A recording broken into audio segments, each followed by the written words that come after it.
नमस्कार दोस्तों, मैं सविता। मेरे चैनल पर आप सबका स्वागत है।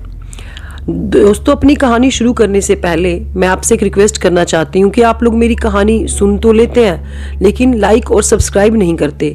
तो प्लीज़ मेरी कहानी को सुने, लाइक और सब्सक्राइब करें और अपने दोस्तों के साथ शेयर भी ज़रूर करें। तो चलिए आज की कहानी को हम शुरू करते हैं। दोस्तों, ये कहानी जो है ये शांतनु और उसकी पत्नी प्रिया की है। दोनों ही बहुत प्यारी जोड़ी है जिनकी शादी को भी सिर्फ 2 साल ही हुए थे। तो इन दोनों ने प्रोग्राम बनाया कि हम लोग घूमते रहते हैं, आज हम ऐसा करते हैं, अब की बार पहाड़ों पे जाने का प्रोग्राम बनाते हैं। तो जैसे ही शांतनु ने अपनी पत्नी से कहा, प्रिया को भी घूमने का बड़ा शौक था, तो उसने कहा ठीक है हम लोग चलते हैं, बस आप ये बताइए कि जाना कहाँ पे और कब है, ताकि मैं पैकिंग शुरू कर दूँ और मुझे ऑफिस में लीव भी देनी पड़ेगी।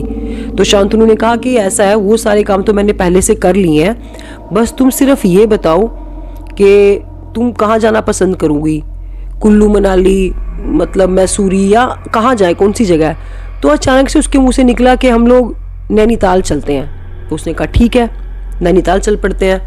लेकिन दोस्तों एक बात है, शांतनु को ना फ्लाइट वगैरह से जाना बिल्कुल पसंद नहीं था। इसका दिल था कि ये अपनी गाड़ी खुद ड्राइव करके जाए और रास्ते में नदी, झरने, मतलब सबको ना एकदम से सबकी फोटोज वगैरह लेते हो जाए, इस टाइप का कुछ ऐसा करना चाहता था अपनी ट्रिप में। तो इसकी वाइफ ने कहा ठीक है शांतनु, जैसा आप करते सोच रहे हो ना वैसे ही करेंगे और हम दोनों निकल लेते हैं। तो सुबह 4 साढ़े 4 बजे के करीब दोस्तों इन्होंने प्रोग्राम बनाया कि मैं सुबह निकलेंगे, पूरा दिन अपना ट्रैवल करके रात के टाइम वहाँ पहुँच जाएंगे। होटल्स वगैरह की बुकिंग इन्होंने कर ही ली थी।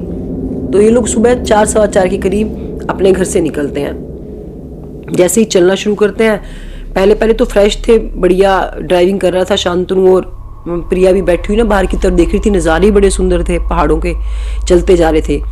जैसे ही है ना पूरा दिन से चले हुए थे, खाने पीने का सामान इन लोगों ने ना साथ में ले रखा था, जैसे अपना कोई सूखा नाश्ता, जैसे चिप्स वगैरह हो गए, कॉफ़ी वगैरह, ये सब लेके चले थे गाड़ी में। तो ये सब भी अपना गाड़ी में ही खा रहे थे, कहीं पे रुके नहीं बीच में। एक बार सिर्फ शायद पेट्रोल डलवाने के लिए और वॉशरूम यूज़ करने के लिए ही कहीं पे रुके थे, उसके बाद ये कंटिन्यूसली चल रहे थे। तो ऐसे करते करते इन्हें सुबह से रात के 11 या 12 बजे का टाइम होगा, 12 बजे हुए थे, 12 बज गए। तो शांतनु को प्रिया ने बोला कि मैं ना बहुत थक गई हूँ, हम ऐसा नहीं कर सकते कि हम कहीं पे कोई स्टे कर लेते हैं बीच में। तो शांतनु ने कहा यार थोड़ा सा टाइम तो रह गया, अब तुम पहुँचने वाले हैं, अभी तक तो तुम ठीक साउंड कर रही थी। तो प्रिया ने बोला नहीं वो बात नहीं है, लेकिन मुझे ना थोड़ी सी सर भारी भारी सा हो रहा है, दिल कर रहा है कि कहीं पे रुक के ना जैसे चाय कॉफ़ी ले लें, थोड़ा फ्रेश हो जाए, फिर उसके बाद दोबारा से ड्राइव करेंगे। तो शांतनु ने कहा हाँ यार बात तो ये भी ठीक है। दोनों रास्ते में ना प्रिया ने बोला कि ऐसा है, रास्ते में ना मैं देखती चलती हूँ, मुझे कोई कैफ़े वगैरह नज़र आता है ना तो मैं गाड़ी आपको के बोल के रुकवा दूंगी। तो शांतनु ने कहा ठीक है। तो दोस्तों ये लोग जिस सड़क पे जा रहे थे ना, एक तो उस टाइम सर्दियों का टाइम था, धुंध और कोहरा भी था, 12 बजे तो और तेज धुंध थी, लेकिन क्या गाड़ी बहुत अच्छी बढ़िया लग्जरी गाड़ी थी, तो उसमें इतना पता नहीं चल रहा था। तो इन्हें ना चलते चलते रास्ते में दाईं तरफ ना इन्हें एक ढाबा दिखाई दिया। ढाबा क्या कैफे टाइप, अच्छा था, बाहर से लाइट्स वाइट्स थी, देखने में अच्छा खासा लग रहा था। तो प्रिया बोली शांतनु गाड़ी रोको, मुझे ना यहाँ पे लाइट्स दिखाई दे रही है, रास्ते में तो अंधेरा था। तो शांतनु ने कहा हाँ यार लग तो रहा है जैसे कुछ कैफे के जैसा। तो उन्होंने अपना गाड़ी साइड पे लगाई, पार्किंग की और गाड़ी से उतर गए। दोनों के दोनों धीरे धीरे पाँव बढ़ाते हुए चले जाते हैं उसमें कैफे की तरफ। तो जैसे ही इन्होंने देखा ना तो कैफे मतलब सीढ़ी थी पहले और फिर नीचे की तरफ था, बेसमेंट में, जैसे बेसमेंट में नीचे बना होता है। इन दोनों ने धीरे धीरे चलना शुरू करा और बेसमेंट में पहुंचे। तो इन्हें ना वहाँ का माहौल बड़ा अजीब सा ही लग रहा था। अजीब सा कैसे, जैसे एक तो आपने देखा होगा आमतौर पे जो कैफेज होते हैं ना, जो ये पहाड़ी इलाके में कैफेज वगैरह बने होते हैं, हम लोग भी जाते हैं कभी, तो ना बहुत मतलब आवाज़, सूदिंग सा म्यूजिक वगैरह चलता रहता है ताकि दिल लगा रहे कस्टमर्स आए। लेकिन इस ढाबे पे ना कुछ एक अजीब सी वाइब्स थी। एक तो ना यहाँ पे आवाज़ थी किसी की, ना गाना चल रहा था। इन्होंने देखा काउंटर पे ना एक बड़ी भारी भरकम अजीब सी लेडी बैठी थी, मतलब जो शायद से उस कैफे की मालकिन ही रही होंगी, वहाँ पे बैठी थी। और चेयर्स वगैरह जो थी तकरीबन खाली थी, सिर्फ इक्का दुक्का लोग ही बैठे थे और एक वेटर था सिर्फ जो उनको सर्व कर रहा था। तो ये दोनों आराम से जाके एक तरफ बैठ गए, दोनों आपस में बात ही कर रहे थे। तो प्रिया ने धीरे से शांतनु को बोला कि शांतनु तुम्हें बड़ा अजीब सा नहीं लग रहा है ये काफी। तो शांतनु कहता अच्छा, अभी तो तुम मेरे को कही जा रही थी कि यार थक गए हैं, कहीं रोक लो। अब यहाँ पे आके तुम्हें ये अच्छा नहीं लग रहा है, ठहरो थोड़ा सा, तुम भी बहुत जल्दी जज करती हो, शांतनु ने प्रिया को बोला। खैर इतनी सी देर में 5-10 मिनट में वो वेटर आता है इनके पास और पूछता है हाँ जी सर क्या लेंगे। तो शांतनु ने कहा भाई बता खाने पीने के लिए क्या है तुम्हारे पास। तो उसने कहा सर अब तो वैसे भी 12:30-1 बजे का टाइम हो रहा है, खाने पीने के लिए तो ऐसा सच कुछ है नहीं, आप कॉफ़ी वगैरह मिल जाएगी और कोई बिस्किट्स वगैरह। कहता कोई समोसा वगैरह। कहता शायद सर शाम का बासी तो पड़ा होगा, मैं माइक्रोवेव में गर्म कर दूंगा, लेकिन वैसे ऐसा कुछ है नहीं। तो उसने कहा अच्छा चल कोई बात नहीं, ऐसा कर हम दोनों के लिए ना 2 समोसे ले या गर्म करके और 2 कॉफ़ी ले, ये दोनों में मीठा कम। तो उस बंदे ने ऐसे देखा लड़के ने और वो चला गया। खैर थोड़ी देर में वहाँ पे वो कॉफ़ी आती है और वो समोसे ले आता है। दोस्तों यहाँ पे एक बात ना गौर करने लायक है, वो जो 2 कस्टमर्स थे ना इनके अलावा और बैठे थे, वो लोग ना सिर्फ एक दूसरे को देख ही रहे थे। मतलब जैसे अब कोई भी बंदा से आपस में बात तो करते हैं, जैसे इन्होंने 10-15 मिनट से देख रहे थे ये लोग, वो चुपचाप ही बैठे थे, कोई कुछ बात ही नहीं कर रहा था। प्रिया थोड़ी सी थी, उसका दिमाग ना थोड़ा वो जल्दी शक करती थी, उसको ये बात बड़ी अजीब सी लगी।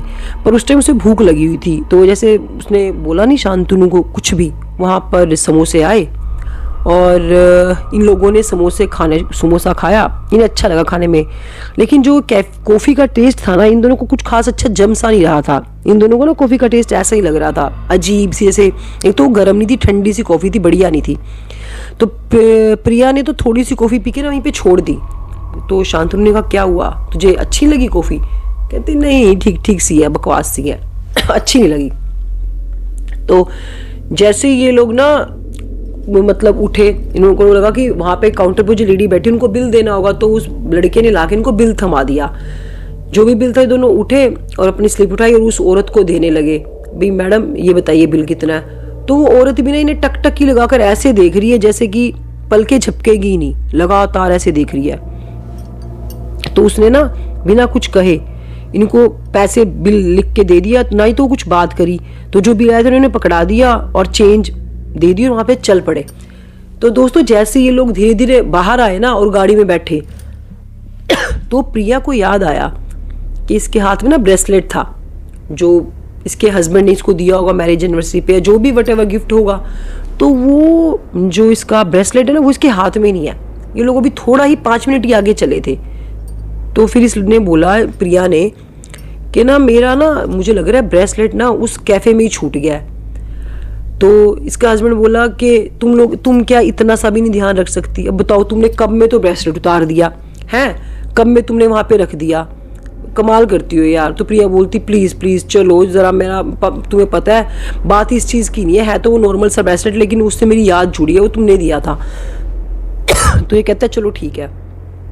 ये दोनों गाड़ियां ना बैक करते हैं और जैसे ये लोग ना सीढ़ियों से नीचे जा रहे थे ना, प्रिया जाने वाली थी, तो उसके हस्बैंड ने बोला कि नहीं मैं भी तुम्हारे साथ चलता हूँ। तो जैसे दोनों के दोनों ने नीचे मतलब पहली ही सीढ़ी पे वो रखा ना पाँव, तो देखा वो जो जगह थी ना ही वहां पे कोई लाइट, ना ही वहां पे वो लेडीज, और चेयर वेयर तो कुछ था ही नहीं, वहां पे सिर्फ सूखे पत्ते। बेसमेंट था और बिल्कुल सूखे पत्ते और कोई नहीं वहां पे। और जो वो ब्रेसलेट था ना इसका लड़की का, वो प्रिया का ब्रेसलेट नीचे गिरा हुआ था। तो इनको ये तो था ब्रेसलेट तो इनके दिमाग में कहाँ था, ये लोग तो हैरान परेशान डर गए। कुछ दिन पहले तो यहाँ पे कुछ टाइम पहले तो यहाँ पे इतना सब कुछ हो रहा था, अभी यहाँ पे कुछ भी नहीं है।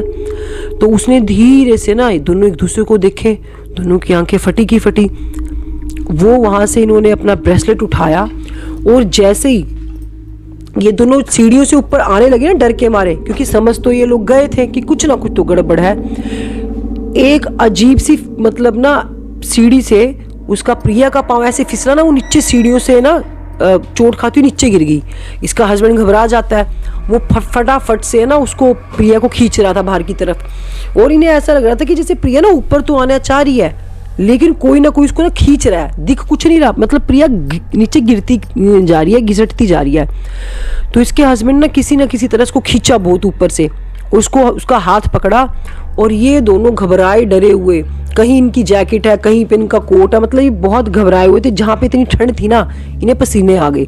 इन लोगों ने वहां से जो भागना शुरू किया ना, गाड़ी से लेके वहां तक का 10 मिनट का रास्ता, इनको 10 घंटे के जैसे लग रहा था। ये लोग फटाफट भागे, गाड़ी में बैठे और बिना किसी उसके इन्होंने रेस को एकदम से स्टार्ट किया ना, गाड़ी को रोका नहीं। मतलब ये लोग जब तक चलते रहे जब तक आधा घंटा नहीं हो गया ना, इनको आधा घंटा 1 घंटे करीब हो गया, ये लोग गाड़ी चला रहे थे और पूरे रास्ते में दोनों चुप थे, पति पत्नी, एक बात नहीं इन्होंने आपस में करी। ये आगे एक जगह जाकर, जहाँ इन्हें लगा ना कुछ लाइट्स हैं और कुछ लोग भी नजर आ रहे हैं, भीड़ दिखाई दे रही है, इन लोगों ने वहां पे गाड़ी रोकी। दोनों ने एक दूसरे का मुंह देखा और प्रिया ने अपने हस्बैंड को बोला कि ये सब क्या था, ये सपना था, हम लोग कोई सपना देख रहे थे या जो हुआ ये हमारे साथ ये हकीकत थी। तो उसने कहा तुम चुप बैठो, मैं तो खुद परेशान हूँ, क्योंकि परेशान वो भी हो गया था। जैसे ये लोग आगे गए ना, एक सिग्नल आया आगे की तरफ जाकर, तो वहाँ पे रुके, क्योंकि वहाँ पे तो शहर स्टार्ट हो गया था। उस तो सिग्नल के पास ना इन्होंने पानी की बोतल ली, दोनों ने पानी पिया, हाथ मुंह धोए। एक वहाँ पे ना बुजुर्ग खड़े थे कोई शॉप के बाहर, तो इन्होंने उससे पूछा कि नमस्ते अंकल। कहते हाँ बेटा बोलो, क्योंकि रात का 1-1:30 बजा होता। कहता तुम लोग कौन हो, यहाँ पे घूमने फिरने आए हो? उसने कहा हाँ अंकल, हम तो आगे नैनीताल के लिए आए हैं। अंकल एक बात बताओ, यहाँ से ना आधा 1 घंटे के पहले कोई ऐसा कैफे है क्या? उसे सब कुछ बताया। तो वो अंकल ने पहले थोड़ा सा उसकी उन दोनों की तरफ घूरा और फिर हंसते हुए बोला बेटा कैफे, बेटा यहाँ से तो पहले 2-3 घंटे पहले तो यहाँ पे सुनसान है, जंगल है, कोई कैफे वैफे नहीं है। तुम्हें लगता है कोई ना छलावा हुआ। कहता अंकल छलावा? कैसा छलावा? बोले बेटा ऐसा है कि है ना, जब यहाँ पे आपदा आई थी ना और जब कोरोना हुआ था। कहता हाँ जी अंकल, उस टाइम पे यहाँ पे कैफे हुआ करता था, वहाँ पे एक लेडी हुआ करती थी हैवी सी। कहता हाँ अंकल वही कैफे की बात कर रहे हैं। कहता वो ये तुम्हारे साथ ही नहीं हुआ, ऐसा बहुत सारे लोगों के साथ हुआ है और तुम लोग लक्की हो कि तुम वहां से बच के आ गए, क्योंकि जो वो कैफे था ना, वो लेडी को कोरोना हुआ था, उसका सारा स्टाफ भी ऐसे ही उस कोरोना काल में ही चला गया। मतलब वो पूरा का पूरा कैफे ना खत्म हो गया था। वहाँ पे वो जो उसको संभालने वाले थे उनकी डेथ हो गई थी। कुछ दिन बाद ना वो कैफे बंद हो गया। फिर वहाँ पे कई लोगों को ना ऐसे अनुभव हुए हैं कि वो लोग कॉफी पीने तो जाते हैं वहाँ और उन्हें वहाँ पे ऐसी कुछ नजर आता है, फिर डर के आ जाते हैं वहाँ से। कहता अच्छा अंकल जी, पर हम लोग तो बहुत डरे हुए, घबराए। उन्होंने कहा बेटा कोई बात नहीं, तुम ऐसा करो, यहीं पे सामने ना भोले बाबा का एक मंदिर है, हाथ मुंह धो, बाबा के वहाँ पे दिया जलाओ और हाथ जोड़ो, अपना प्रणाम वगैरह करो और सीधा अपनी जर्नी पे निकल जाओ, कुछ बुरा नहीं होएगा। तो उन दोनों के लिए बहुत बड़ी बात थी, क्योंकि वो लोग इतने मॉडर्न शहर के, उनके साथ ऐसा कभी हुआ नहीं।